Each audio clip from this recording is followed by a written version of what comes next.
بسم الله الرحمن الرحيم والحمد لله رب العالمين وأصلي وأسلم على نبينا محمد وعلى آله وصحبه أجمعين أما بعد. On poursuit avec l'explication du livre Rawdatul Uqala wa Nuzhatul Fudala de l'imam Ibn Hibban al-Busti rahimahullah ta'ala, traduction approximative, le jardin des sages ou le livre du bon sens. On a traité de l'introduction, cours 1, et on continue avec cette série que vous retrouvez sur votre plateforme dini.tv, et on est avec le deuxième cours. On rentre dans le vif du sujet avec le premier chapitre des 50 chapitres qui vont nous rappeler quelles sont les caractéristiques des gens dotés de bon sens, d'intelligence, de hikmah aussi, de sagesse. Al-uqala, les doués de raison, ceux qui réfléchissent avec clairvoyance, avec perspicacité, avec sagesse, avec intelligence. Et qu'Allah subhanahu wa ta'ala nous compte parmi ces gens-là, car ceux à qui il a été comblé, ceux qui ont été comblés de ce bienfait, al-aql, donc la raison, accompagnée de bon sens, comme on va le décrire, ce sont des gens à qui Allah Azza wa Jal va ouvrir les portes de la réussite et du bonheur, ici-bas et dans l'au-delà. Allahumma ij'alna minhum. Et là, al-Musannif rahimahullah ta'ala, donc il commence avec le premier chapitre pour nous décrire quels sont de manière générale, avant de rentrer dans le détail à travers les chapitres, mais de manière générale, il va nous décrire quels sont les gens de bon sens. Comment faire partie de ces gens de bon sens qui réfléchissent correctement, et on va voir qu'est-ce que vraiment le bon sens. Et on voit la perspicacité du cheikh quand il commence ce chapitre-là, qu'on peut traduire par mérite de l'observation stricte du bon sens et description de la personne sensée, sage et raisonnable. Alors, j'avais voulu traiter le livre en citant à chaque fois les paroles en langue arabe et ensuite en les traduisant en langue française, mais cela nous aurait pris beaucoup trop de temps. D'autant plus que le livre qui a été traduit en français, la traduction, elle se rapproche très bien du sens voulu par l'auteur.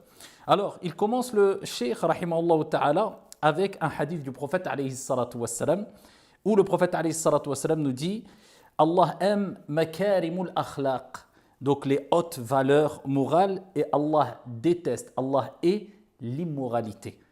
Donc là, il cite ce hadith-là en introduction de ce chapitre-là, alors qu'il va nous parler de la description des gens intelligents, des gens de bon sens, pour nous rappeler quelque part ici que le bon sens doit être suivi par des faits concrets, par une application, par des gestes qui confirment le bon sens, par des actions qui confirment le bon sens. Et ça ne se limite pas simplement à des connaissances, comme on va le voir dans les détails, incha'Allah ta'ala.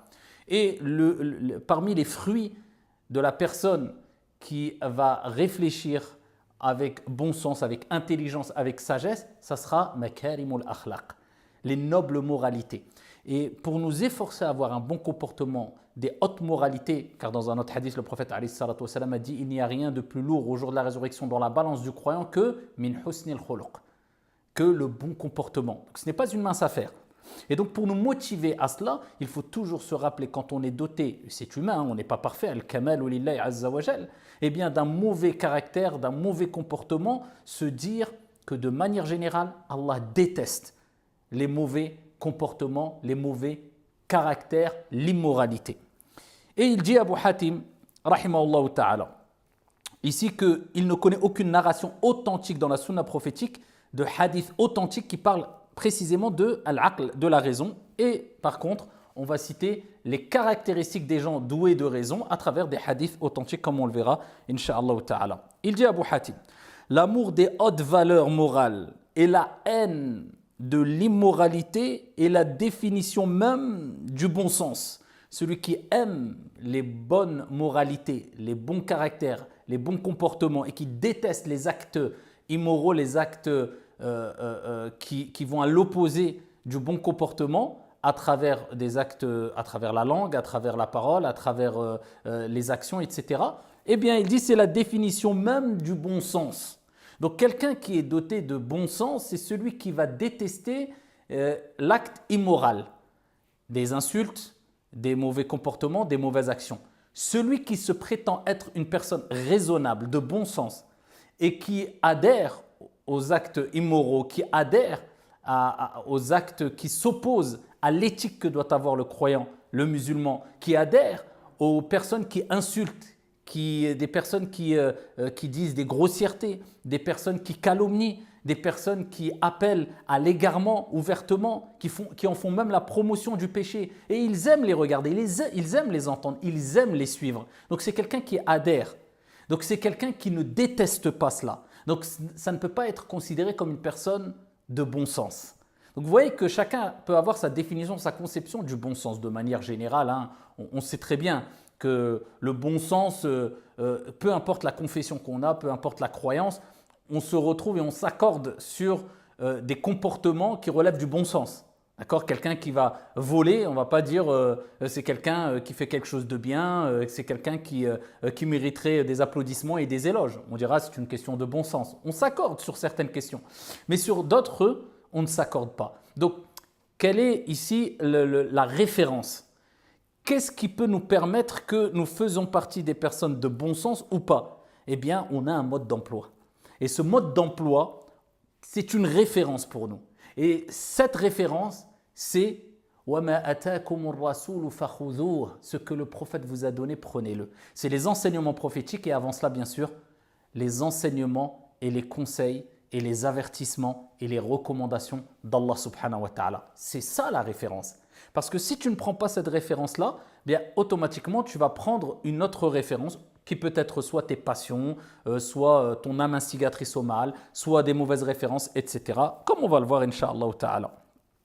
Et il dit à Abu Hatim, en effet, le bon sens a la faculté d'être un gage de bonheur stable. D'accord ? C'est ce qu'on a dit avant. Allah Azza wa Jal va t'ouvrir les portes du bonheur et de la réussite. Le bon sens, eh bien, a la faculté d'être un gage de bonheur stable, de dissiper le mal du pays, d'être un rempart contre l'indigence. On va le voir tout cela dans les détails. Et vous allez voir qu'il y a beaucoup de paroles qui mériteraient d'être écrites avec quelque chose qui vaut plus que de l'or.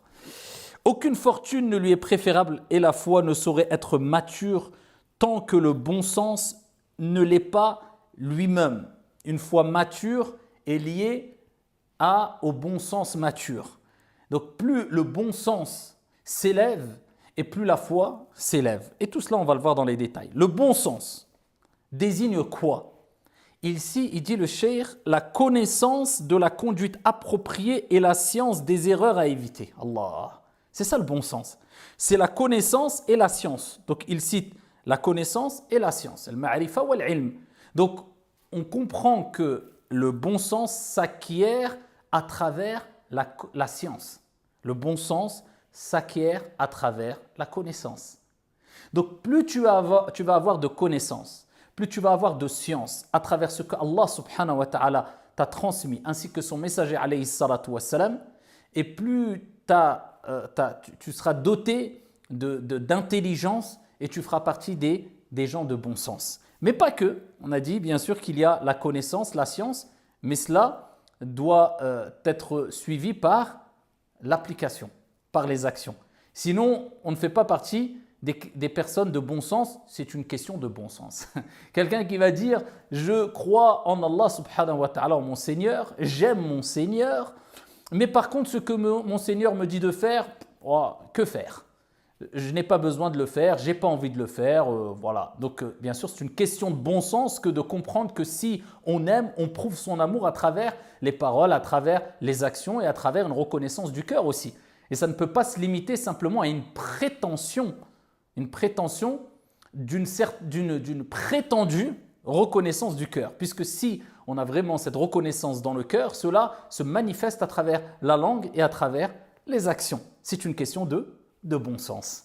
Et donc c'est pour cela que le cheikh il parle de connaissance bien sûr, appropriée, la connaissance de la conduite appropriée, et la science des erreurs à éviter. C'est pour ça que dans les 50 chapitres ici, on va voir dans les détails, incha'Allah ta'ala, à chaque fois, donc ce qui est recommandé, ce qui est à éviter de faire. Et bien sûr, ici, il ne le mentionne pas l'action, mais bien sûr, il l'est mentionné dans d'autres endroits et dans tous les chapitres d'ailleurs qu'on va voir. C'est pour ça que je rajoute ici, bien sûr. Et c'est une question de bon sens de faire suivre cela par l'action. Tu aimes, tu le dis, tu le reconnais, mais tu le prouves. Ama prétendre simplement aimer Allah subhanahu wa ta'ala et son messager et espérer de rencontrer son messager alayhi salatu wassalam dans son vaste paradis et de voir Allah subhanahu wa ta'ala sans avoir suivi ce que Allah subhanahu wa ta'ala et le prophète alayhi salatu wa salam nous ont recommandé, nous ont dit de faire, alors qu'Allah tabaraka wa ta'ala nous a commandé de faire que ce qui est bon pour nous et nous a évité et nous a demandé d'éviter que ce qui est mauvais pour nous. Eh bien cela c'est une prétention, le fait de prétendre aimer Allah azza wa jal et ne pas agir en conséquence. Ainsi il dit, on peut classer les hommes par ordre de grandeur en commençant par la personne, donc là il donne des ordres de grandeur, par la personne polie, ensuite deuxième degré habile, ensuite troisième degré une personne raisonnable et enfin une personne sensée. Donc regardez à quel niveau il met la personne sensée, la personne sage, la personne intelligente. C'est quelque chose de très important puisqu'on va voir au fur et à mesure comment on va réagir et qu'est-ce qu'elle peut apporter la personne sensée pour lui-même, pour autrui, pour la société, pour une quelconque collectivité, pour sa famille, pour ses enfants, etc. Et donc, il dit, dans le même temps, lorsqu'une personne est au moindre niveau de la malignité, ou on la qualifie d'espiègle, de personne malicieuse dans les débuts, et si elle sombre dans la transgression, donc voilà le deuxième niveau, dans l'égarement, maintenant il parle des gens qui sont à l'opposé, des gens qui ont atteint le niveau de personnes sensées. Donc il dit, voilà, on commence par des personnes espiègles ou malicieuses. Ensuite, si elle sombre encore plus dans la transgression, on l'appelle un diablotin, dans la traduction approximative ici. Si elle progresse dans cette voie, on la nomme un diable. Et si elle conjugue son attrait pour le mal à un profond goût du vice, donc le degré le pire, on la désigne comme étant un démon. Donc quelque part, c'est une personne qui agit avec voilà, des comportements malsains, démoniaques quelque part, si on veut. Et en parallèle, il dit, l'ignorant est premièrement un niais, puis un sot, puis un imbécile, puis un idiot quelque part, ou même on peut dire un crétin. Donc là, il parle des personnes qui commencent dans les degrés qu'il peut avoir dû à le fait d'être très éloigné des personnes sensées, des personnes intelligentes. C'est pour ça qu'il dit l'ignorant est premièrement d'abord un niais, puis un sot, puis un imbécile, puis un idiot ou un crétin. Il dit le meilleur don qu'Allah Azza wa Jal puisse faire à ses fidèles est le bon sens, comme l'a si bien dit le poète. Le meilleur don qu'Allah subhanahu wa ta'ala puisse faire à ses fidèles est le bon sens. Et comme l'a si bien dit le poète, le meilleur don d'Allah pour son fidèle est le bon sens. Aucun bienfait ne peut même s'en approcher. Si Allah lui accorde qu'il atteigne la maturité, il aura atteint certes ses visées en matière de moralité. C'est à travers le bon sens que le brave vit en société, à travers elle qu'il acquiert ses connaissances et nécessités. La qualité de son bon sens est la raison de sa notoriété, même si elle ne doit pas être celle de sa prospérité. Habib ibn al-Jallab rapporte qu'on demanda à Ibn al-Mubarak. On demanda à Ibn al-Mubarak, donc là il cite ici l'Athar, quel est le meilleur don qui puisse être fait à l'homme? Il dit beaucoup de bon sens qu'Allah Azza wa Jal place, si on prend la traduction, en lui du bon sens, qu'il ait beaucoup de bon sens.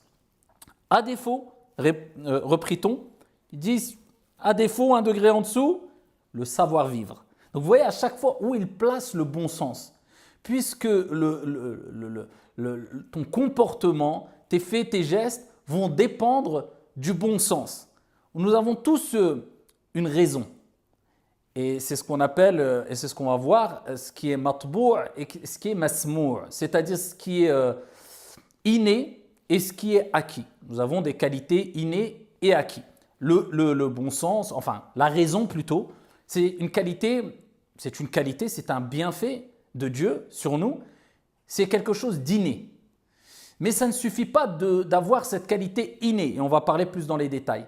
Il faut avoir cette qualité acquise, qui est le bon sens, c'est-à-dire avec notre raison et à travers l'apprentissage, la connaissance, la science, la bonne fréquentation, l'expérience, on va atteindre cette qualité acquise qui à la base, c'était une qualité, la raison, mais qui n'avait pas atteint le degré ici qui est le bon sens, l'intelligence, la sagesse être une personne vraiment sensée. Pour cela, il faut parvenir à ce niveau-là à travers l'acquisition. Et c'est ce qu'on va voir, Inch'Allah ta'ala.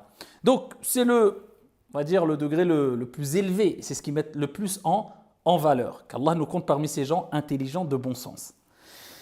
Et donc ici, il dit, quel est le meilleur don qui puisse être fait à l'homme? Et il dit beaucoup de bon sens. À défaut, du savoir-vivre. À défaut, un pieux coreligionnaire pour prendre conseil. À défaut, regardez nous où il place les priorités. Une personne pieuse qui nous apporte des bons conseils. À défaut, observez. À défaut, tu n'as même pas cela. Observez longuement le silence. Man kana yu'minu billahi wal yawmil akhir falyaqul khayran aw liyasmut.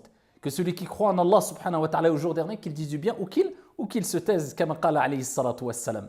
Man samata naja, celui qui garde le silence sera préservé, comme il est dit, comme a dit le prophète alayhi salatu wassalam à maintes reprises dans les hadiths. À défaut, une mort imminente, conclut-il. Et donc, ici, il dit Abu Hatim, rahimahullah ta'ala, Ibn Hibban, il y a deux formes de bon sens. Donc, ce qu'on a dit, ce qui est inné et ce qui est acquis. Al-matbou' wa al-masmou'. L'inné est semblable. Regardez l'image qu'il donne pertinente. L'inné est semblable à la terre. L'inné est semblable à la terre. Indispensable. On a la raison. C'est indispensable. Des qualités innées indispensables. Mais une terre abandonnée ne sert pas à grand-chose. Mais c'est quand même indispensable. Car sans la terre, rien ne peut pousser. On a besoin de la terre. Vous voyez ? L'un ne va pas sans l'autre. Et il donne cette image-là ou cette métaphore. Et il dit l'inné est semblable à la terre et l'acquis est comparable à la graine et à l'eau. Allah, la base c'est la terre. Et ce comportement acquis, ce bon sens acquis est comparable à la graine, d'accord, qu'on plante dans la terre et à l'eau. Donc c'est indispensable si on veut que cette terre soit profitable. Mais sans terre aussi, bien sûr, on ne peut rien faire comme on a dit précédemment. Mais cette grâce, ce bienfait, Allah le donne à tout le monde, al-aql, la raison.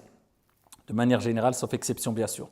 L'inné est semblable à la terre et l'acquis est comparable à la graine et à l'eau. Il est impossible pour le bon sens inné de produire une œuvre concrète sans avoir été abreuvé par le bon sens acquis qui la réveille de son sommeil et la fait surgir de sa cachette.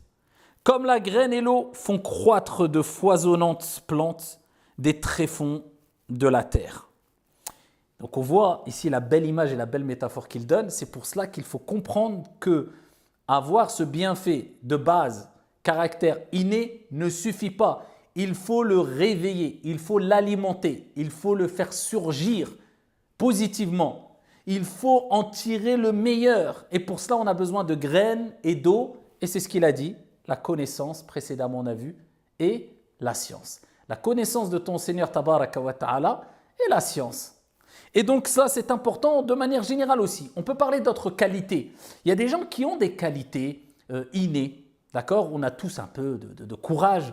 On a tous en nous quelque part de la pudeur, peu importe notre confession, peu importe notre religion. C'est cela qui va nous pousser qui va empêcher quelque part l'homme, la femme, l'être humain de sortir, akramakumullah par exemple, tout nu dehors. Qu'est-ce qui l'empêche si ce n'est ce caractère inné qui est la pudeur? Mais ce qui nous importe, c'est de mettre cette graine et arroser cette graine sur cette terre, qui est ce caractère inné, afin d'en tirer le meilleur. Sinon, cela restera à un niveau très faible, très bas. Pareil pour tous les caractères, le courage, etc. Ce qui permettra de donner un cadre au courage, à la pudeur, etc.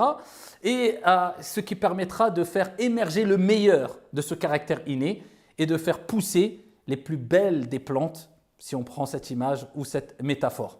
Et c'est pour cela celui qui n'arrose pas ces caractères innés, ces qualités innées qu'il y a en lui et qui ne profite pas comme il se doit de ces caractères innés et de ces critères, de ces qualités innées qu'Allah Azza wa Jal a mis en lui, eh bien, ça ne va rien apporter de très beau. Ça va rester très fade, ça va rester très neutre. Cela va rester à un niveau très bas. Et c'est pour cela qu'on peut dire, il y a pudeur et pudeur. Il y a personne pudique et pudique. Il y a courageux et courageux. Il y a donc doué de raison et doué de raison. Vous voyez? Tout dépend de la graine et l'eau. D'accord? Donc c'est pour cela que c'est important de comprendre cela et qu'on a tous besoin des qualités acquises et ça ne suffit pas de dire « Oh, moi j'ai ça en moi, c'est bon, ça me suffit. C'est inné en moi, j'ai hérité de cela. » Non, non, non, ça ne suffit pas. On a toutes et tous besoin de la graine et de l'eau, de la connaissance et du savoir et aussi bien sûr d'autres choses. Ce n'est pas les deux seules choses, connaissance et savoir. On va le voir, on a parlé de l'action, on a parlé de l'expérience, de la bonne fréquentation, mais tout cela ici tourne autour des mêmes grandes bases, on va dire, c'est-à-dire la connaissance, la science et l'application ou l'action. Il dit, rahimahullah, le bon sens naturel dans le fort intérieur de l'homme est à l'image des racines de l'arbre vis-à-vis de la terre. D'accord? Il donne encore une image. Le bon sens naturel dans le fort intérieur de l'homme, le bon sens naturel, hein, d'accord, inné si on veut, est à l'image des racines de l'arbre vis-à-vis de la terre. Ok. Le bon sens acquis maintenant, le bon sens acquis par la transmission des textes de la religion. On parle de connaissance et de science encore. Et comme un fruit suspendu à une branche d'arbre. Il suffit simplement de la cueillir et juste à la voir, c'est déjà beau, c'est déjà attrayant, contrairement aux racines qui sont quand même indispensables à l'arbre, mais qui sont cachées et qui permettent aussi quelque part de solidifier l'arbre. C'est la base, c'est le fondement. Il n'y a aucun problème sur cela, mais on ne peut pas se limiter à cela. Il faut faire travailler cela, il faut nourrir cela et il faut abreuver cela. Abu Amir demanda à Ata ibn Abi Rib'a, ô Mohammed, quelle est la meilleure chose que le fidèle puisse se voir accorder? Il dit qu'Allah lui accorde le bon sens, la bonne compréhension quelque part si on prend le sens d'Allah subhanahu wa ta'ala. Et ici il dit à Abu Hatim, il est impérieux que l'homme sensé se nourrisse l'esprit de sagesse avec plus d'assiduité qu'il ne le fait pour se nourrir le corps. Belle parole. On se nourrit toutes et tous. Sinon, c'est la faim, c'est la mort du corps. Mais il y a deux types de nourriture. La nourriture spirituelle, si on veut, la nourriture de l'âme, du cœur, de la raison aussi. La raison aussi s'abreuve, se nourrit. Et, on l'a vu à travers la graine et l'eau, et il y a la nourriture du corps. Et ici, il dit, il est impérieux que l'homme sensé se nourrisse l'esprit, la raison. De quoi? Quelle est la nourriture de la raison? De sagesse, al-hikmah. Avec plus d'assiduité qu'il ne le fait pour se nourrir le corps. Ça ne suffit pas, une fois de temps en temps, je nourris mon esprit de paroles sages, de fréquentation sage, de connaissances sages, de sagesse. Non, non, ça ne suffit pas. Il dit avec assiduité. Plus qu'il ne le fait pour se nourrir le corps, étant donné que la nourriture des corps est faite de repas et celle d'esprit de sagesse, et au même titre que les corps meurent par manque de nourriture et de boisson, l'esprit meurt s'il n'a pas sa ration de sagesse. Et c'est pour ça l'imam Ahmed, rahmatullahi alayhi, il disait l'être humain a plus besoin de science, de connaissance que de nourriture. Puisque la nourriture, on n'en a besoin qu'une fois à deux fois pour survivre, pour vivre. Bien que nous, c'est 4, 5, 6 fois le matin, le 10h, midi, 4h, 5, à la couline. Une à deux fois par jour. Tandis que la connaissance, la science, on en a besoin à chaque instant. La science, on en a besoin à chaque instant. Et la nourriture de l'esprit, du cœur, de l'âme, qui est cette nourriture-là, al-hikmah, la science, le dhikr, l'évocation d'Allah subhanahu wa ta'ala, al-Qur'an, l'écoute des rappels, etc. On en a besoin à chaque instant. Puisque à chaque instant, on livre un combat contre soi-même, contre son âme. Soit elle perd ou soit elle gagne. Une fois pour toi, une fois contre toi. Yawmun laka wa yawmun alayk. Comme il est relaté de manière générale à travers cette parole, un jour pour toi, un jour contre toi. Et bien avec l'âme, c'est pareil. Une fois elle gagne, une fois tu gagnes. Et donc il ne faut jamais baisser sa garde. Et pour être assez fort, pour dompter son âme et prendre le dessus son âme afin qu'on n'ait pas cette âme instigatrice au mal, mais qu'on ait plutôt une âme apaisée et on a réussi à prendre l'âme et la dompter, eh bien il faut la nourrir avec ce qui va renforcer la bonne âme, parce qu'il y a plusieurs types d'âmes. Eh bien cette âme-là bonne, eh bien elle n'attend que d'être nourrie par les choses bonnes. Et l'âme mauvaise n'attend d'être nourrie que par les choses mauvaises. À toi de savoir qu'est-ce que tu veux donner comme nourriture à l'âme. Est-ce que tu veux en faire une bonne âme qui te permettra, bi'idhnillah azza wa jalla, et te facilitera les bonnes actions, ou alors tu veux abreuver et nourrir ton âme instigatrice au mal qui tend de base d'ailleurs vers ce qui est facile, vers les passions, vers la fainéantise, vers la paresse, vers le mal, et ensuite elle deviendra maître de toi-même. Et donc il dit, rahimahullah ta'ala, les pérégrinations à travers le monde et la méditation sur la création d'Allah subhanahu wa ta'ala permettent à l'homme d'augmenter son bon sens même s'il manque d'argent pendant son périple. Il dit le fait de voyager, et là il nous donne des manières d'acquérir le bon sens. Il nous dit à titre d'exemple, même le fait de voyager à travers le monde, d'accord, de voir ce qui se passe, et ça ouvre toujours l'esprit, de voir d'autres contrées, d'accord, d'autres horizons. Et vous voyez que les personnes à l'esprit le plus ouvert et les plus respectueuses et tolérantes, c'est souvent ceux qui ont voyagé le plus. Eh bien, il dit cela, et ainsi que la méditation sur la création d'Allah permettent à l'homme d'augmenter son bon sens, même s'il manque d'argent pendant son périple. Et il nous rappelle que ce qui est le plus important, ce n'est pas l'argent, comme on va le voir par la suite. Et là, il fait une introduction à cela quelque part, mais c'est d'avoir le bon sens qui est une des plus grandes richesses. Et il dit la méditation sur la création d'Allah subhanahu wa ta'ala est un moyen afin d'acquérir le bon sens. Et c'est pour cela qu'Allah azza wa jalla à maintes reprises nous a appelés dans le Coran à méditer quant à la création des cieux et de la terre, l'alternance du jour et de la nuit. Inna fi dhalika la ayatin li ulil albab. Il y a en cela des signes pour les gens de bon sens, les gens qui raisonnent, les gens intelligents. Donc, comme Allah nous l'a montré dans le Coran, c'est pour ça le Cheikh le dit, le fait de méditer sur la création d'Allah subhanahu wa ta'ala, ça pousse à être une personne sensée, une personne de bon sens. Et il rapporte la parole de Hatim ibn Ismaïl qui a dit « Jamais Allah n'a déposé de bon sens chez un fidèle sans que celui-ci ne lui sauve la vie un jour ou l'autre. » Les personnes de bon sens seront sauvées. De par la cause de leur bon sens, de par le fait qu'ils ont travaillé cette raison et qu'ils ont fait de cette raison un outil qui leur permet d'acquérir le discernement entre le bien et le mal. Et même le fait, on peut dire aussi cela, et comme on va le voir par la suite, le fait d'acquérir le bon sens, cela nous permet d'acquérir al-basira, la clairvoyance. Il y a des gens qui voient et qui comprennent des choses que d'autres ne comprennent pas. C'est des gens de bon sens, des gens dotés de clairvoyance, de basira, de hikma, de sagesse, puisque ici le niveau élevé de bon sens leur a permis d'acquérir cette sagesse, cette clairvoyance qui leur permet d'être préservés lors de certaines situations. Ils réfléchissent correctement avant d'agir. Et ils n'agissent pas, ensuite ils réfléchissent.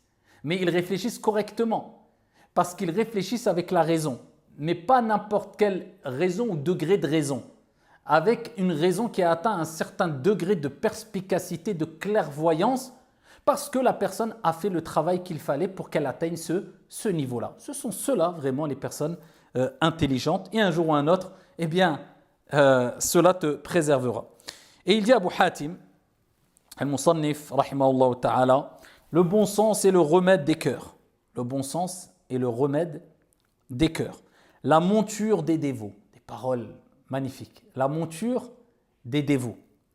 La graine de la moisson de l'au-delà. La graine de la moisson de l'au-delà. On a dit précédemment, ça t'ouvrira les portes d'ici-bas et de l'au-delà.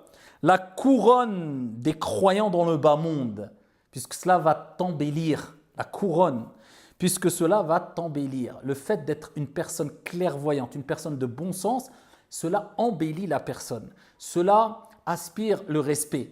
Cela apporte une certaine prestance, comme on le verra, Inch'Allah Ta'ala. Son potentiel se révèle pendant les malheurs. Son potentiel se révèle pendant les malheurs. Elle reste toujours lucide, la tête sur les épaules. Celui qui est dépourvu de bon sens, son pouvoir n'accroît en rien son autorité, tout comme sa richesse n'accroît nullement sa valeur. Subhanallah. Si tu n'as pas de bon sens, eh bien ta richesse, en fait, il donne une image ici et il dit son pouvoir n'accroît en rien son autorité, tout comme sa richesse n'accroît nullement sa valeur. Ce n'est pas parce que tu es riche que cela va faire accroître ta valeur. Au contraire, quelquefois, des personnes riches, eh bien, ou même des personnes qui ont un certain pouvoir, eh bien, sont même dévalorisées et n'ont aucune valeur auprès des gens. Ça peut arriver. Et celui qui se laisse distraire par les plaisirs de ce bas monde au détriment de l'au-delà. Ce n'est pas tout plaisir qui est mauvais, tout plaisir qui est interdit. Attention. Et c'est pour ça qu'il précise bien au détriment de l'au-delà, n'a aucune forme de bon sens. Ce n'est pas du bon sens. Quelqu'un qui va prendre plus de temps ou donner plus de temps pour des plaisirs du bas monde que pour sa préparation pour l'au-delà, ce n'est pas une personne de bon sens car il n'a pas compris qu'on ne remplace pas et on ne troque pas ce qu'il y a de meilleur pour ce qu'il y a de moins bon. Ah, et en plus de ça, ce n'est pas une personne intelligente puisque s'il avait profité de la préparation de l'au-delà à travers des actes de piété, il aurait compris que le plaisir est dans ces actes de piété. Allah. Donc ne pense pas que le plaisir est simplement dans les plaisirs mondains, mais le plaisir aussi et les délices se trouvent dans les actes d'adoration, dans l'amour que tu portes envers Allah Azza wa Jal, puisque cela te procure une quiétude, une sérénité et une tranquillité du cœur qui ne s'achète ni avec dinar, ni avec dirham, ou ni avec euro, ni avec dollar si tu veux. Donc c'est un plaisir aussi. Donc c'est une personne qui n'est pas vraiment sensée ou qui ne raisonne pas correctement. Et donc ici, tout comme, il dit ensuite, et tout comme le pire des handicaps est l'ignorance al-jahl. Le pire des handicaps est l'ignorance al-jahl, parce que les conséquences de l'ignorance sont catastrophiques, comme vous le savez. Et c'est l'opposé de la personne intelligente ou de bon sens. La pire des indigences est l'absence de bon sens. Vous voyez l'importance qu'il donne à ce sujet et qui, peut-être on a très peu donné dans notre vie, on donne très peu d'importance à ce sujet. Comment voulez-vous vous élever spirituellement et comment veut-on, je m'inclus dedans, évoluer alors qu'on n'a pas compris l'importance des choses qui nous permettent d'évoluer concrètement. On n'a même pas donné de l'importance à l'aql, d'accord, alors que l'aql, c'est un bienfait d'Allah Azza wa Jal inestimable qui fait partie des plus grands des bienfaits. Imaginez-vous, Dieu n'aurait pas octroyé ce don qui est la raison à l'être humain. Qu'est-ce qui nous aurait différencié des animaux? Tout être humain, peu importe sa croyance, sa confession, tout être humain a été doté de ce bienfait par Allah, par Dieu, qui est al-aql, la raison. Encore après, il faut savoir qu'il y a ce qui est inné et ce qui est acquis comme on l'a dit. Et chacun a sa définition et sa conception peut avoir sa définition et sa conception de cette raison acquise. Et qu'est-ce que c'est qu'une personne vraiment de bon sens, comme on a dit précédemment? On s'accorde un peu, importe les confessions, etc., sur certaines questions, mais d'autres, on ne va pas s'accorder. Et libre à chacun de comprendre et d'avoir sa conception. Mais en tant que musulmans, nous avons une conception qui est conforme à Al-Qur'an et la sunna du prophète, alayhi afdalus salat wa askat taslim, à travers, bien sûr, la lumière de nos savants qui apportent des explications à ces deux fondements que nous avons, le Coran et la Sunna. D'accord? Il dit, Abu Hatim, le bon sens et la passion. Donc le bon sens et la passion. Donc on parle bien sûr du suivi des passions, d'accord? Qui s'oppose au bon sens et à ce qu'Allah subhanahu wa ta'ala et son messager alayhi salatu wa salam nous ont transmis. On est bien d'accord, il faut être précis. Le bon sens et la passion sont antagonistes. C'est clair. Il incombe à l'homme de se plier aux impératifs de sa raison, la bonne raison, et d'ajourner constamment les requêtes de sa passion. Ok? Tu as la passion, tu as la raison. Tu choisis quoi? Tu as raison. Ok? Lorsqu'il hésite entre deux choix, il doit éviter celui qui est plus proche de ses passions, car assainir son fort intérieur se fait par l'évitement de la passion, et c'est par le bon sens qu'on améliore la raison. Donc si tu as le choix entre suivre ses passions et la raison, eh bien tu te dois de suivre bien sûr la raison. Car assainir son fort intérieur se fait par l'évitement de la passion. Et le fait d'éviter le suivi des passions, cela te permet d'assainir ton fort intérieur, de purifier ton âme. Plus tu fais des efforts contre ton âme instigatrice au mal, contre toi-même, et c'est le plus grand des combats. Le prophète alayhi salatu wa sallam a dit Al-mujahidu man jahada nafsa. Le combattant, c'est celui qui combat son âme. C'est un combat de tous les jours. Plus tu combats ton âme pour éviter à ton âme de suivre les passions et les désirs qui s'opposent à la raison et aux principes religieux, et plus tu purifies ton âme, et plus tu réussiras. Allah Azza wa Jalla dit qad aflaha man zakkaha wa qad khaba man dassaha. A certes réussi celui qui l'a purifié. Quoi? Son âme. Celui qui a purifié son âme a réussi.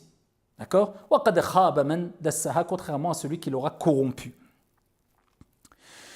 Et donc ici, il nous rappelle le fait de suivre sa raison, et c'est pour ça qu'il est important de nourrir cette raison, afin que quand on délaisse les passions pour la raison, eh bien on a eu comme guide une raison, mais pas n'importe quelle raison, une raison qui a atteint le bon sens acquis. On a été guidé intelligemment. Et il cite le athar d'après Al-Mada'ini. Muawiyah ibn Abi Sufyan demanda à un arabe qui avait vécu très longtemps: quelle est la meilleure chose que tu n'aies jamais vue? Quelle est la meilleure chose que tu n'aies jamais vue? Et regardez ici, Muawiyah ibn Abi Sufyan demanda à un arabe qui avait vécu très longtemps. Pourquoi il a précisé un arabe qui a vécu très longtemps?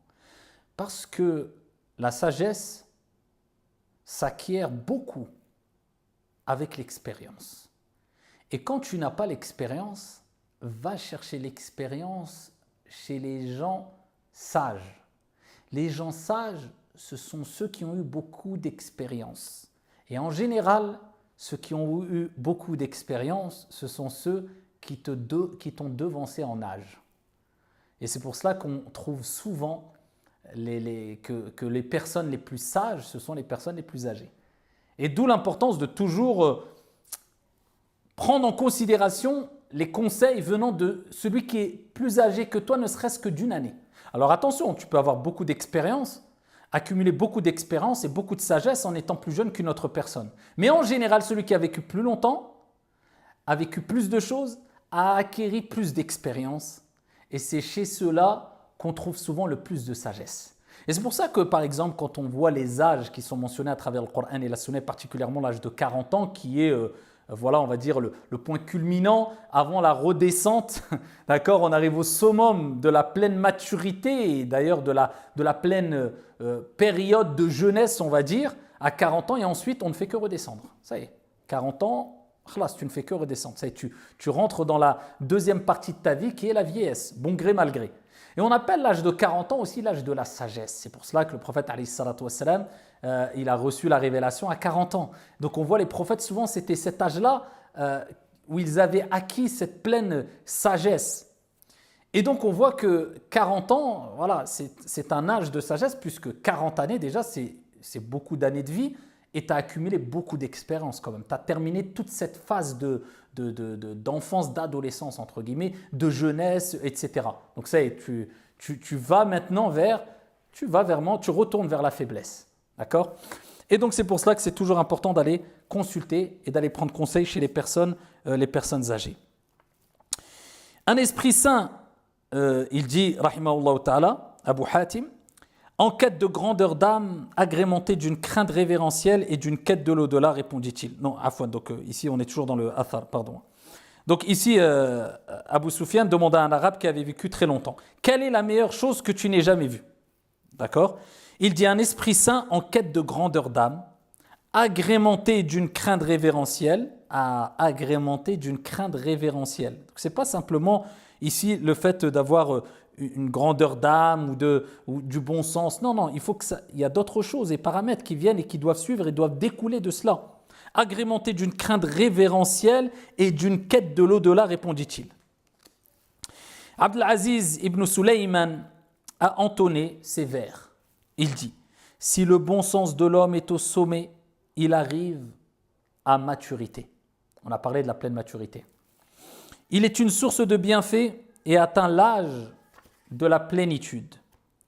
À défaut de bon sens, il met à jour son incapacité, même s'il est riche et que la charité est une habitude. Al-Hassan al-Basri rahimahullah ta'ala dit « Jamais homme n'atteindra la maturité spirituelle tant qu'il ne sera pas doté d'un bon sens tout aussi mature. » Allah. Jamais homme n'atteindra la maturité spirituelle tant qu'il ne sera pas doté d'un bon sens tout aussi mature. Et il dit à Abu Hatim, une belle parole, « Les plus sensés de tous les hommes sont ceux qui sont les plus prompts et les plus réguliers dans leur examen de conscience. » Encore une fois, les plus sensés de tous les hommes sont ceux qui sont les plus prompts et les plus réguliers dans leur examen de conscience. Donc, ça c'est une qualité qu'avaient as-sahaba. C'était une habitude chez eux. Muhasabatun nafs. Et Omar radiyallahu anhu arda disait « Ayyuhan nas hasibu anfusakum qabla an tuhasabu » Oh vous les gens, les hommes, demandez, avec un grand H, hommes et femmes, demandez-vous des comptes, faites cette introspection, cet examen de conscience avant de rendre des comptes. Celui qui ne se demande pas des comptes ne sera pas prêt à rendre des comptes. C'est pour cela qu'il faut qu'il y ait cet examen de conscience qui soit fait de manière très régulière. Si possible, chaque soir au moins avant de dormir, tu fais un compte rendu. Qu'est-ce que tu as fait de bon aujourd'hui? Qu'est-ce que tu as fait de mal? Ton temps, tu en as fait quoi? Est-ce que tu as mis priorité sur des choses futiles ou pas? Est-ce que tu as appris quelque chose de nouveau? Est-ce que tu as fait un acte bon? Est-ce que tu as été profitable? Ou est-ce que tu n'as servi à rien et ta journée ne t'a servi à rien? Est-ce que ta journée, ton temps sera un argument pour ou contre toi? Vous savez, quelqu'un qui réagit comme ça, on ne peut dire de lui que c'est une personne intelligente, c'est une personne sensée. C'est vrai ou pas? Celui qui ne se préoccupe pas de ce qu'il a fait dans sa journée, voire dans la semaine, voire dans le mois, pour ne pas dire dans l'année, voire dans sa vie. Billahi alaykum, c'est une personne sensée, sage, douée de raison, intelligente. Est-ce qu'on peut le considérer comme tel? Vous voyez qui est la personne sensée? Et il dit à Abu Hatim, le bon sens ravive les cœurs au même titre que le savoir inspire la raison. Le pilier du bonheur est le bon sens. Le pilier du bonheur est le bon sens. Et le comble du bon sens consiste à faire preuve de discernement. Vous vous souvenez tout à l'heure ce qu'on a dit?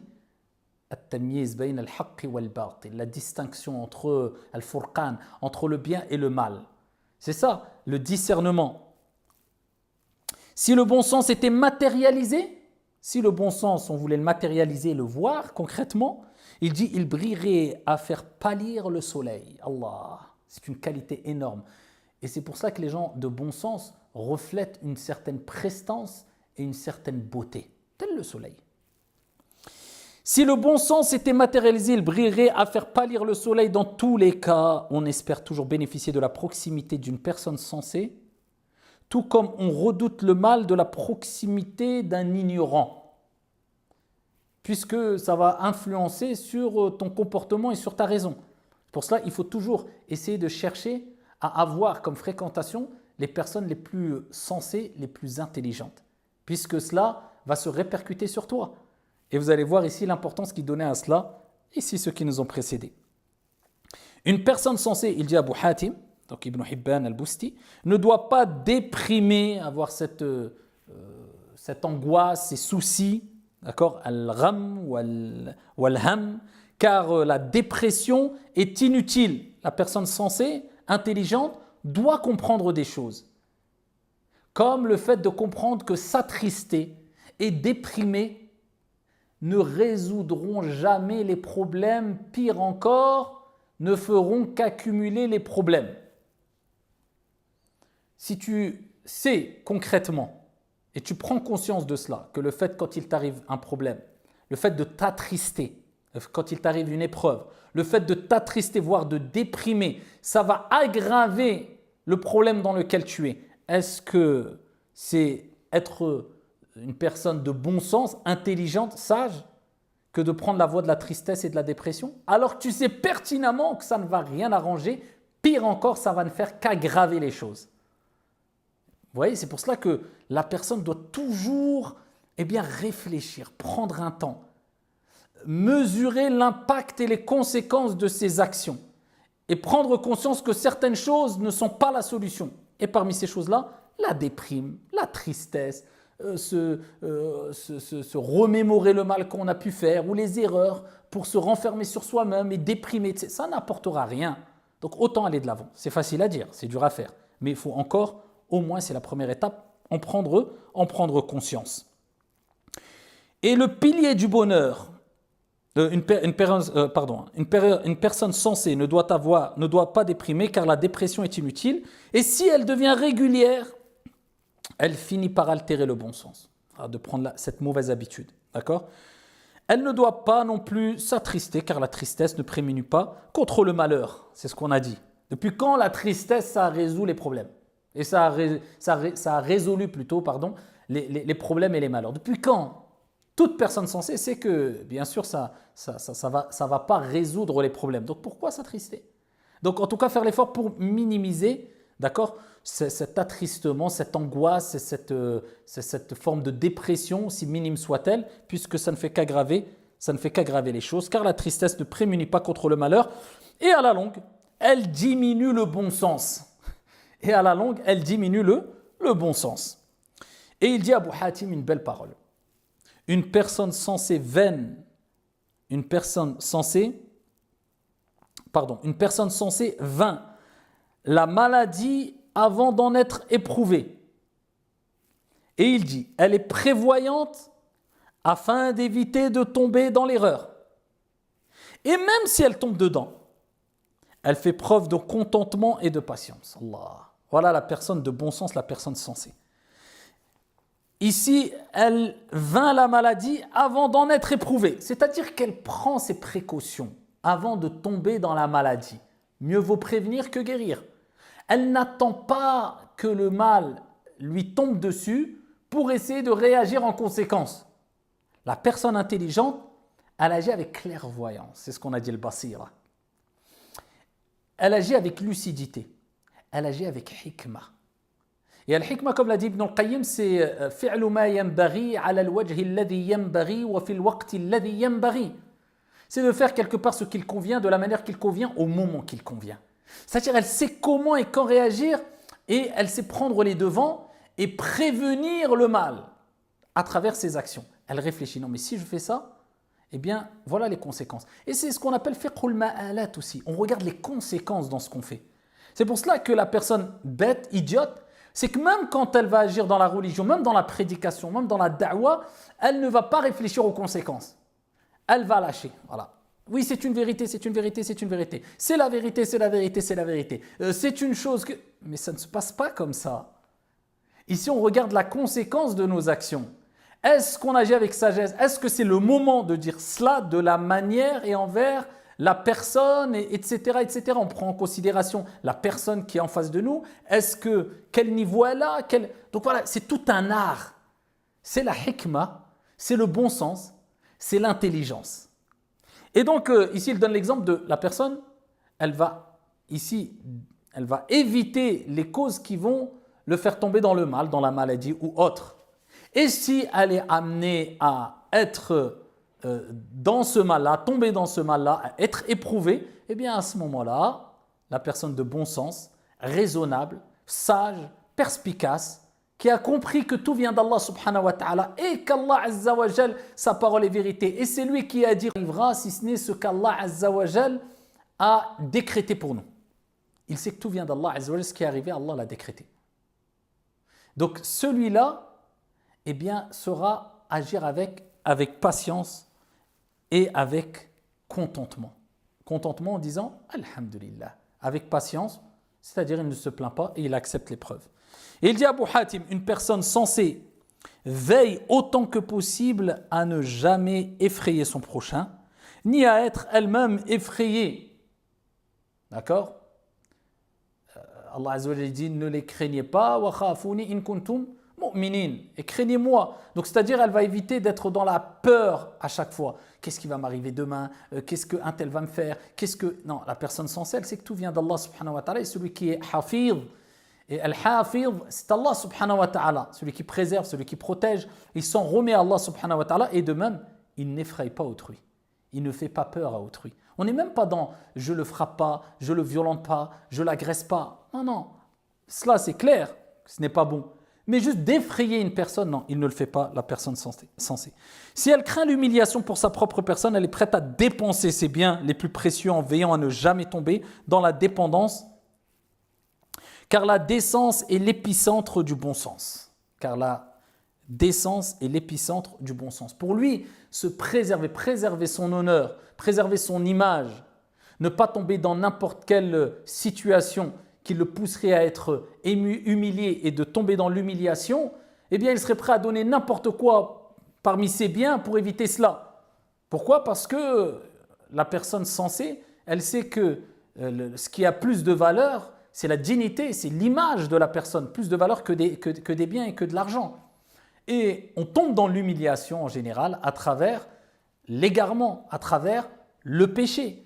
Adam alayhi salam, ainsi que Hawa, son épouse, lorsqu'ils étaient au paradis et qu'ils ont commis l'acte interdit et mangé du fruit de l'arbre défendu, eh bien, quelle a été la conséquence? Une certaine humiliation à travers le fait que leur awra, leur nudité s'est dévoilée. Et on sait qu'est-ce que ça reflète comme image, le fait que ta awra se découvre.